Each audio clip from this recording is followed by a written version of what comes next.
Hey everybody, in this video I'm gonna be showing you guys how to invest in Golden State Warriors in Vestible app. So it's actually pretty simple. So before we get started though guys, I just want you guys to like this video and subscribe to our YouTube channel for more amazing helpful content like this. With that all being said, let's get started with today's video.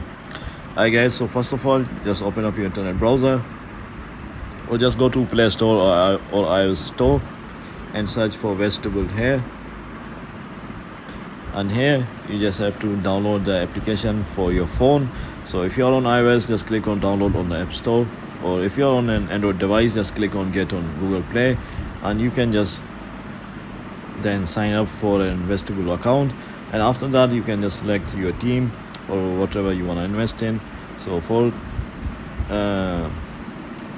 the sake of this video, you are just going to be creating an account, and then you can just invest in your favorite athlete or your favorite team such as Golden State Warriors. So yeah guys, this is how you do it. If you found this video to be helpful, then thanks for watching, and I'll see you in the next video very soon. Peace.